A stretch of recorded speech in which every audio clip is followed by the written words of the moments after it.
Alors, dans cette vidéo, l'objectif c'est de définir la fonction exponentielle. Et pour cela, on va utiliser des techniques extrêmement classiques en mathématiques, donc c'est extrêmement important que vous les compreniez bien. En plus, ce sont des techniques qui, pour certains élèves, seront assez originales. Alors, déjà, la première chose à comprendre, c'est qu'il y a plusieurs façons de définir la fonction exponentielle. Les principales façons, c'est d'abord avec les logarithmes. Le problème, c'est qu'il faut déjà avoir vu les logarithmes. Deuxième possibilité, c'est à l'aide d'une équation.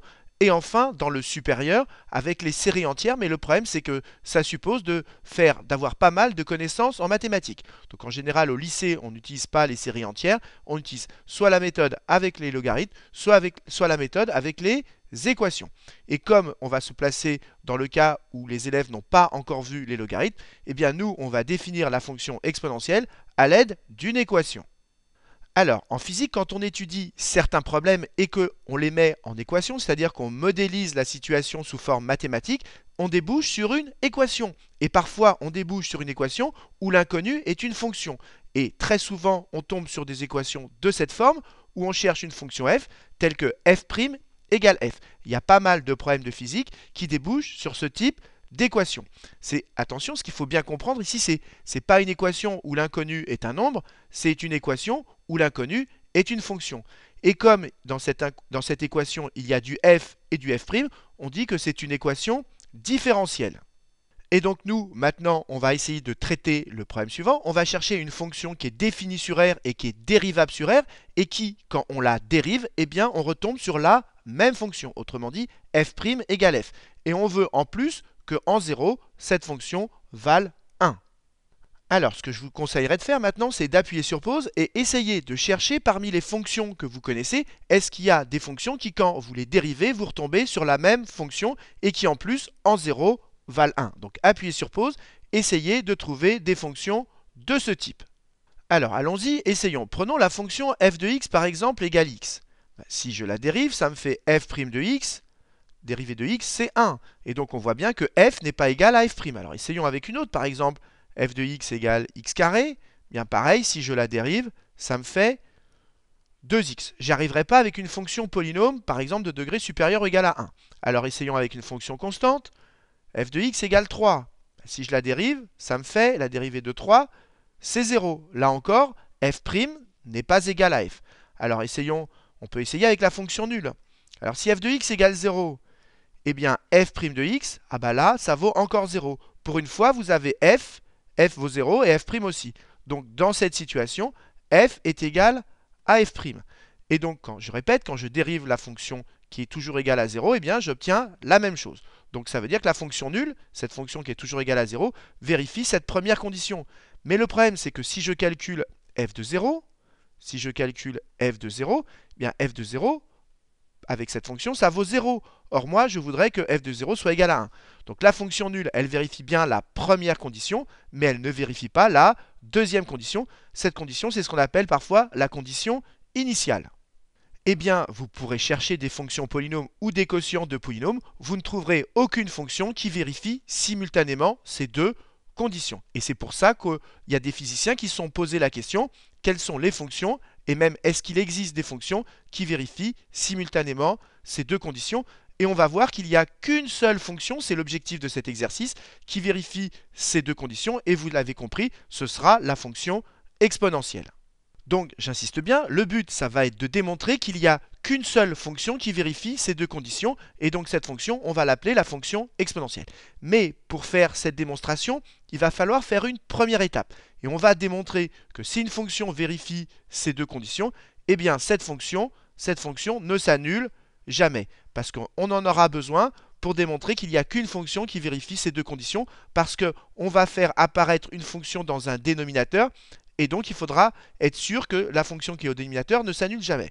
Et donc j'insiste bien, la première chose qu'on va devoir démontrer, c'est que si une fonction vérifie ces deux conditions, alors cette fonction ne s'annule jamais. Et une fois qu'on aura démontré que si une fonction vérifie ces deux conditions, elle ne s'annule jamais, eh bien on arrivera dans le cœur de l'exercice, on démontrera qu'il n'y a qu'une seule fonction qui vérifie ces deux conditions. Voilà le plan de cet exercice. Alors, je voudrais rajouter encore quelque chose dont vous aurez besoin dans cet exercice, c'est que quand on a une fonction f qui est dérivable sur un intervalle i, et qu'on s'intéresse à f de ax plus b. Eh bien, cette fonction f de ax plus b, elle est également dérivable sur ce même intervalle i, et sa dérivée s'écrit sous la forme a, c'est-à-dire le nombre qui multiplie x devant, que multiplie f' de ax plus b. Voilà comment on dérive une fonction de cette forme-là. Vous devez le savoir, et on l'utilisera dans cet exercice. Donc voilà, maintenant vous avez tous les éléments pour traiter cet exercice. Donc maintenant, appuyez sur pause, cherchez bien cet exercice, c'est extrêmement important. Et seulement après avoir bien cherché, regardez la correction. Alors, allons-y, corrigeons cet exercice et donc la première question. Le but de la première question, c'est de démontrer que, je le répète, si une fonction vérifie ces deux conditions, eh bien cette fonction f ne s'annule jamais. Et on vous donne une indication, parce que sinon c'est difficile d'y penser. On va considérer la fonction phi de x qui est égale à f de x fois f de moins x, et on nous dit d'étudier ces variations. Donc on se laisse guider par l'énoncé. Donc pour étudier ces variations, eh bien, on va dériver cette fonction phi, et on va regarder ce que ça nous donne. Mais avant de la dériver, il faut s'assurer qu'elle est bien dérivable, et ici c'est sur R qu'on se place. Alors, pour justifier que cette fonction qu'on a ici est dérivable sur R, eh bien déjà, c'est le produit de deux fonctions, donc il suffit de vérifier que chacun des deux blocs est bien dérivable sur R.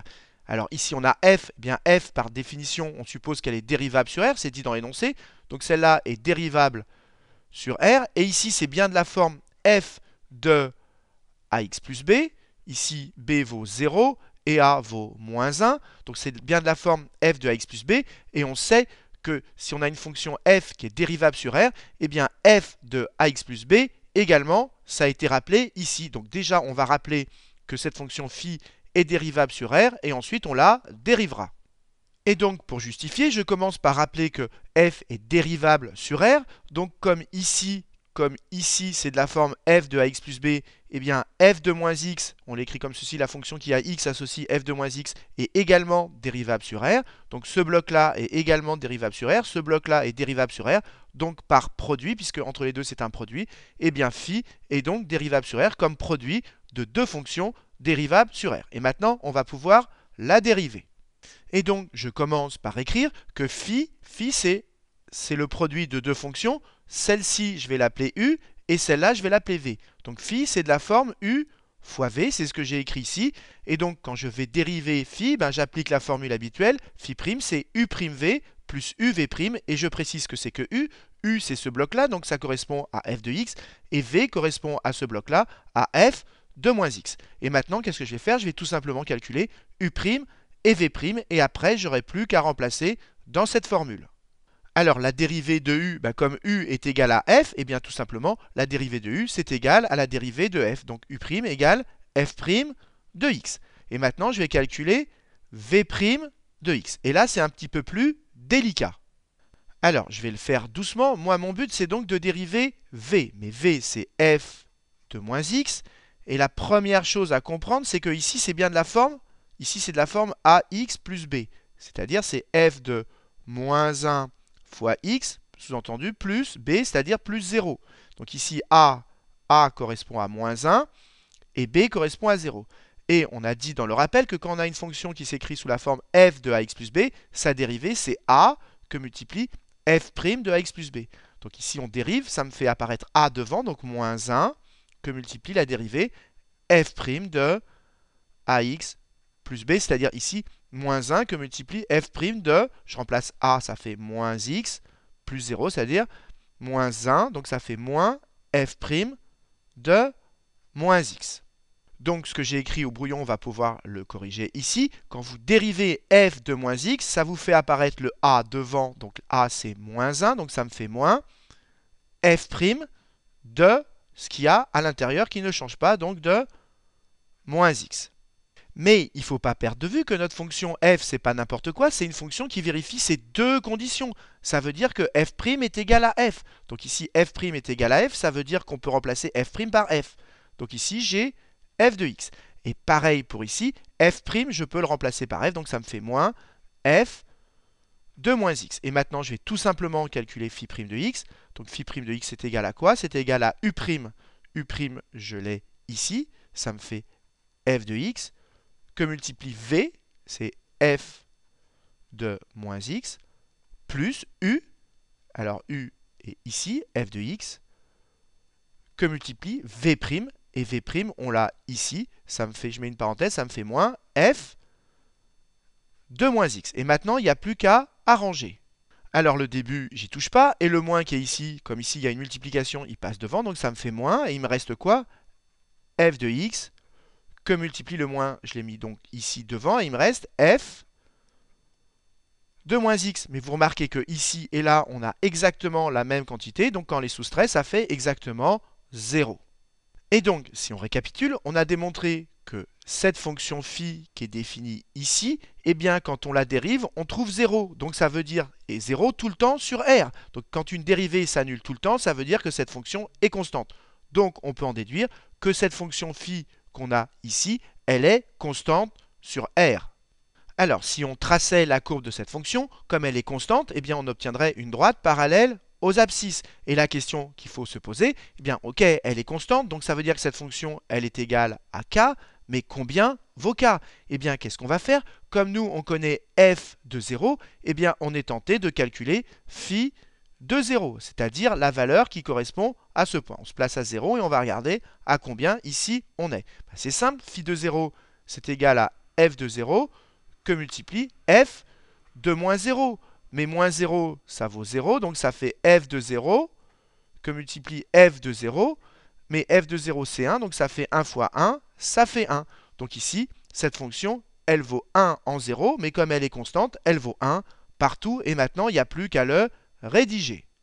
Et donc, j'écris sur ma copie que je vais calculer phi de 0, ce qui fait f de 0, que multiplie f de moins 0, c'est-à-dire encore f de 0. Mais f de 0 vaut 1, donc ça fait 1 fois 1, c'est-à-dire 1. Donc la fonction, on a démontré qu'elle est constante, la fonction phi est constante sur R, et en plus, en 0, elle vaut 1, en 0, elle vaut 1, donc ça veut dire qu'elle vaut 1 partout. Et donc c'est ce que j'ai écrit, pour tout x réel, ce calcul il est valable pour tout x réel, on a démontré que cette fonction qu'on a ici, elle vaut tout le temps 1, phi de x est toujours égal à 1. Donc on a démontré, on s'est laissé guider par l'énoncé, on a trouvé les variations. Mais il ne faut pas perdre de vue que nous, on veut démontrer que cette fonction f ne s'annule jamais. Alors comment, à partir de ceci, on peut en déduire que la fonction f ne s'annule jamais?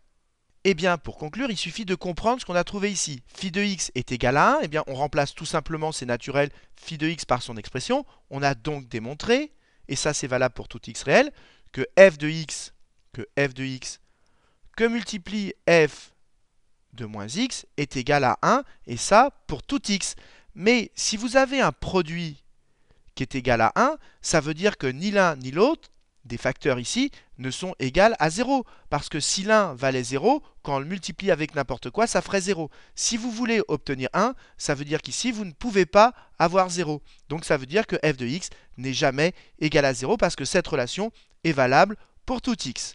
Et donc, je conclus, donc, comme le produit est égal à 1, ça veut dire que f de x n'est jamais égal à 0, et je peux préciser d'après la règle du produit nul. Donc on a bien réussi à démontrer que si une fonction vérifiait ces deux conditions, eh bien on en déduisait que cette fonction ne s'annule jamais. Et le raisonnement qu'on a fait ici, il est assez original parce qu'en fait la fonction, on ne connaît rien sur elle si ce n'est ces deux conditions. On ne sait pas l'exprimer en fonction de x. Et pourtant, on a quand même réussi à démontrer que cette fonction ne s'annule jamais, ce qui termine cette première question. Alors, corrigeons la deuxième question. On nous demande de démontrer qu'il y a au maximum une fonction qui vérifie ces deux conditions. Eh bien, comment on va procéder? On va supposer qu'il y a une fonction qui vérifie ces deux conditions, et on va supposer qu'il y en a une autre, qu'on va appeler g. Et on va démontrer que ça va impliquer que g égale f. Or ça n'est pas possible, puisqu'on a supposé que g est une autre fonction, et donc on en déduira qu'il y a une seule fonction qui vérifie ces deux conditions au maximum. Et pour cela, on vous guide, on vous dit, on considérera la fonction h qui est égale à f sur g. Alors regardez, vous avez g au dénominateur. Et g, c'est quoi? C'est une fonction qui vérifie ces deux conditions. Ça veut dire que quand la dérive, elle est égale à elle-même, et g de 0 égale 1. Et on a bien le droit de la mettre au dénominateur ici, parce qu'on a démontré que si une fonction vérifie ces deux conditions, elle ne s'annule jamais. C'est ce qu'on a fait au premièrement. Ce premièrement, il servait à justifier qu'on pouvait mettre g au dénominateur parce qu'on est sûr que g ne s'annule jamais. Donc nous, on va se laisser maintenant guider par l'énoncé. On nous dit on considérera la fonction h qui est égale à f sur g. Et on nous demande d'étudier ces variations. Donc là encore, on va utiliser la dérivée. Mais avant, il faut justifier que la fonction h est dérivable. C'est simple, elle est dérivable parce que c'est le quotient de deux fonctions, f et g, qui sont toutes les deux dérivables sur r. Et que g ne s'annule pas. C'est ce que j'ai écrit ici. H est égal à f sur g et elle est dérivable sur r comme quotient de deux fonctions dérivables sur r avec g ne s'annulant jamais. Et ensuite, pour calculer sa dérivée, on applique la formule habituelle du quotient de deux fonctions. Et bien la dérivée de h, c'est f'g moins fg' sur g carré. Et maintenant, il n'y a plus qu'à remplacer. Et donc j'écris que pour tout x réel, eh bien, je vais calculer h'. Donc ça fait f' de x fois g de x moins f de x fois g' de x sur g de x au carré. Mais comme f vérifie ces deux conditions, eh bien f' est égal à f. Donc au lieu de mettre f' ici, je peux mettre f de x fois g de x. Et vous l'avez compris, pareil ici pour g'. Comme g vérifie ces deux conditions, g' égale g. Donc on peut remplacer g' par g de x et toujours sur g de x, le tout au carré. Et comme là et là, on a la même chose, eh bien, quand on les soustrait, ça fait à nouveau 0. Et donc, comme on a démontré que cette fonction h, pour tout x réel, sa dérivée vaut 0, si la dérivée vaut tout le temps 0, ça veut dire que cette fonction est constante sur r. Et comme tout à l'heure, on va calculer h de 0 pour voir à quoi elle est égale. Puisque nous, on connaît que f et g en 0, donc on calcule h de 0. Bien, h de 0, on applique la définition de h, ça fait f de 0 sur g de 0. Mais f de 0, ça fait 1, donc ça fait 1 sur 1, ce qui fait 1. Donc ça veut dire que h de 0 égale 1, mais comme cette fonction h est constante, ça veut dire qu'elle vaut partout la même chose. Ça veut dire donc qu'elle vaut partout la même chose et qu'en 0, elle vaut 1. Eh bien, ça veut dire qu'elle vaut partout 1. Je fais un petit schéma pour être sûr que tout le monde comprenne bien. On a démontré que la dérivée valait 0, donc cette fonction h est constante, donc ça veut dire que sa courbe, c'est une droite parallèle aux abscisses. Et donc, pour savoir combien vaut cette fonction h qui est constante, eh bien, je vais calculer sa valeur en 0. Et quand je calcule sa valeur en 0, je trouve 1, donc ça veut dire qu'elle vaut 1 partout, c'est ce que j'ai écrit ici. Et maintenant, pour conclure, parce que nous, il ne faut pas perdre de vue que nous, on veut montrer qu'il y a au maximum qu'une fonction qui vérifie ces deux conditions. Et donc, on veut démontrer que la deuxième fonction est égale à f. Mais nous, qu'est-ce qu'on a démontré? On a démontré que la fonction h est égale à 1. Et quand un quotient vaut 1, ça veut dire que le numérateur est égal au dénominateur. Il suffit de faire le produit en croix pour s'en rendre compte. Donc, si h de x égale 1, ça veut tout simplement dire que f égale g.